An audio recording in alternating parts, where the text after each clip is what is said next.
Local companies change the world around us every day. During the pandemic, it's plain as day. Within weeks, they managed to implement solutions which we had thought would have been taken years. But many of these innovators would remain unknown if others didn't acknowledge them in time. That's what the Deloitte Technology Fast 50 program is about. For the past 22 years, it has provided increased visibility, brand recognition, networking, and growth opportunities. But no one will tell us about it better than Jaroslav Skvrna, CEO Deloitte Central Europe, and Nir Chinsky, Regional Director at Google Cloud, partner of the ranking.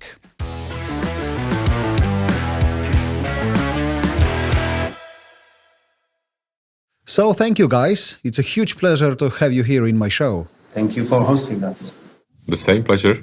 So, Jarek, you've been a big supporter of Technology Fast 50 program. Do you have some professional but personal memories from that? It's almost unbelievable that it's already the 22nd year which Fast 50 is here. And the professional memories is when I look at right now where we are, and when I look at where we've been like 15 years back, I see like really tremendous change in the way how big companies and how innovative companies, are now ready for it. First, how companies like ours are able to make alliances with the companies, and it was not the case, in the past.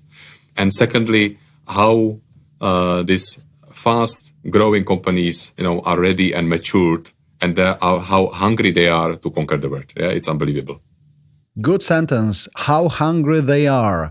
So we can see the same here in Poland. Even small companies, even companies which has only 3 years life on the market, are very hungry for more and bigger numbers.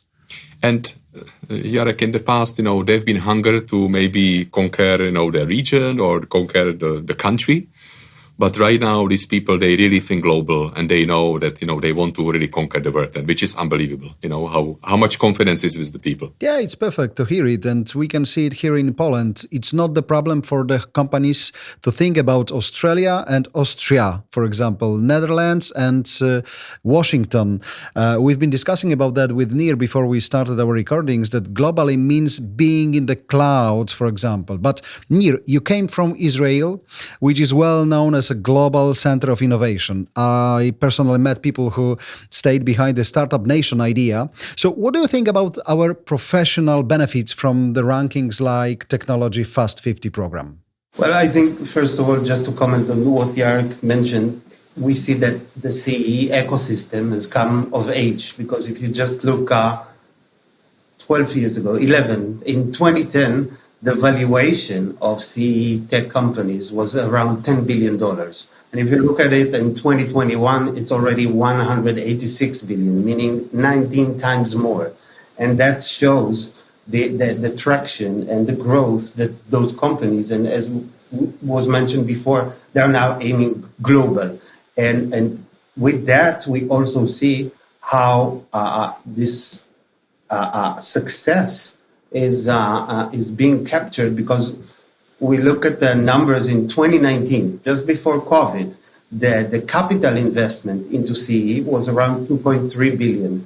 And now in 2021, we are looking to end this year at around 5.4 billion, which is 2.3 more. So it means that it attracts also not just VC funding from local, but also from foreign capital. And that, for me, says the whole story, because I think that, and it's not just my strong belief, but I think CE has a massive potential to become the cradle of Europe's most valuable companies. And I think this program is just a manifest of that, because we see who participate, and with the support from Deloitte, and how to take them to that next level, because I think 2022 will be again a record-breaking year. And moving forward, we will see those numbers growing fast, even faster than what we saw in the last decade. Yeah, exactly. In 2021, we have a huge numbers. So tell me, what kind of support is the most needed? There is said, how much more investment is coming, to the tech and, to the fast, growing companies. And, what is the difference between 2019 and 2021? And definitely it will continue. And that's something, what Deloitte, can support. Yeah. I think we should be the bridge, and the connector, of these fast growing companies and the venture capital. And that's something, which is needed. Like it's like the blood, in the vein, and that's something, what we are committed, to support the Fast 50 companies as much as we can. Yeah, Nir said earlier that the huge venture capitals from US, for example, are here in CE, and they are looking for some good companies from that part of the world.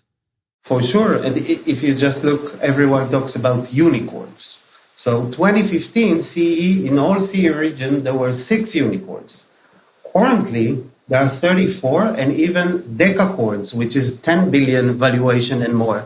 And again, it's just an example of this massive growth. And I think those programs like Deloitte is running is taking that and bridging that gap and connecting also multinational investors to those companies in the region, because it's already built on a huge success. And you can see it's like CE has already all the ingredients that need for the next leapfrog. It has the talent, it has the execution, it has proven record, and I think it's like, for us, it's just the beginning of that hockey stick, and it will accelerate by order of magnitude in the next coming years.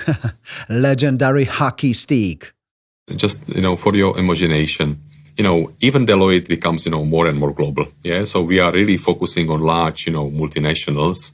And obviously with that, we know how to work with them. Yeah. And that's exactly, again, what we are able to bring on the table.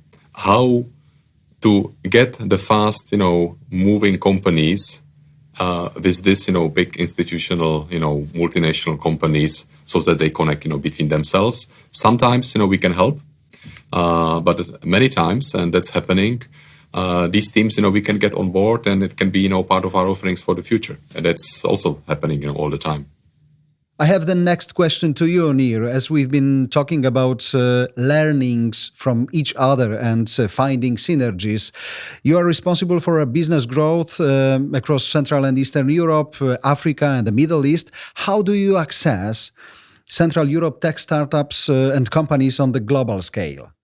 Well, I think, again, those numbers that I spoke about showing that, and I think that it has like a snowball effect, because the success of those unicorns or decacorns is producing talent, and that goes on funding the next generation of innovation and new companies. And again, with the help of companies like Deloitte, it tracks VCs, it tracks global companies, and everyone wants to connect to this talent and to move that forward. The overused term of hockey stick, but it's so right for this region now, because we know that the acceleration that we saw in the last 10 years, it will just grow in order of magnitude for the next 10 years. And I don't think we'll even need to wait 10 years, because again, looking at near future, 2025, it's expected to have around 100 unicorns already in the region, and a lot of fundings that comes to that. And also those big multinational players that tap into this talent and want to connect and to create other solution, better solution to serve their customers. Yeah, I can see it in Jarek's eyes. He's totally agree with you. Fully agree. This is something, what brings confidence to the young people to start it and do more and more. And this confidence, is, raising up. I just like to say something which is kind of similar. Maybe you recall, how the Britpop started in UK, yeah? And, you have first, second group, and then it starts, and then, it creates, massive industry. And it's the same, here. And you see that there is a lot of confidence, and creating a lot of new fast growing companies. Yeah, I think that it's very important. For example, for a company like Booksy, Stefan Batory from Booksy started this company here in Poland. Then he moved to US, and he's operating from Silicon Valley. And we've been talking about that here in that studio when he was in Warsaw for a couple of days. he is very happy looking at his friends leaving the company and opening new businesses. And today, we didn't talk so much about COVID, and it's obviously unfortunate on one way, but at the same time, technology and the COVID, it catalyzed the way, how companies are working, yeah? In the past, you've been thinking, unless I have a seat, in Silicon Valley, I cannot do it. So just take a look on us. Jaroslav is in Prague, you are in Tel Aviv, I'm sitting here in Voice House Studio in Warsaw. So the last question to you, Nir. What are the key trends from your perspective in the tech startups compared to different locations? Those successes or past successes, and we can take a few examples like Allegro, that people from Allegro created Welt and Fandia, and people from early days of Skype created Bolt and Planet OS and other very successful one. And when you see that, this funding is, in the beginning, it starts with raising seed money from local players, but then this attraction goes to the global players, and that they want to invest more and more in this region. And I think that this underpins whatever coming next, and when we will see that again snowball effect coming into materializing and making sure that this talent is also not just kept in the region but growing faster and faster. And that's why I think currently CE is in the highest position to be really the cradle of Europe for most valuable companies, because of all those ingredients, because of that maturity of that market, and that it's already been proven. And as Jarek mentioned, it creates the trust that is needed, not just for the founders to go and do something new, but also for the large investment to come into the region and fuel that flywheel that is just accelerating as we speak. Yeah, but sometimes everything is about the mindset. In Tel Aviv, it's obvious that people think like fail is to win. It's not typical answer here in Central Europe. But you have to remember, Israel wasn't born as a startup nation, okay? And this is the exact snowball effect. It creates that trust. It creates that mindset that, yes, we can, and failure is actually a part of success. And if you talk to any VC and you will ask them, will you dismiss a founder that already failed? They will tell you the opposite. If he comes again and do it, he probably learned a lot of lessons from his previous experience. And that's why we want to bet on him, because let's admit it, you need to be a bit crazy to go over and over again and from the beginning through this whole journey. And actually, VCs like people that learn from the experience. Last question to you, Jarek. What these young and innovative companies bring to the market that big companies simply cannot do?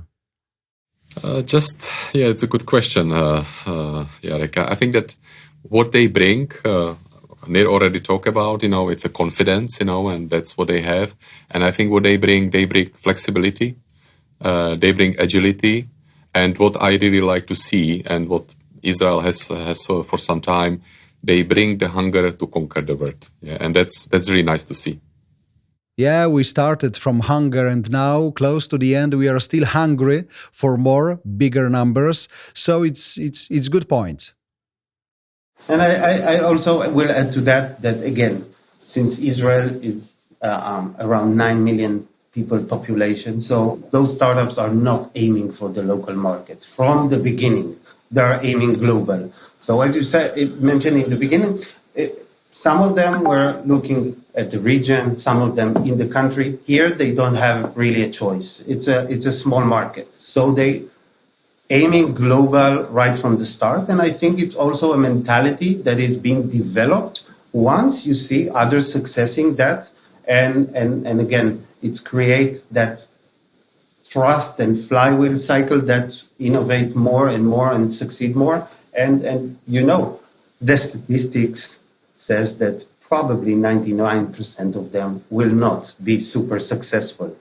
But it doesn't mean that you don't keep on trying, because there will be the one that will be successful, and probably we will talk about them in the news or in sessions like this, and that keeps that motivation. And I think what we are witnessing now in the CEE region, it's that same effect, that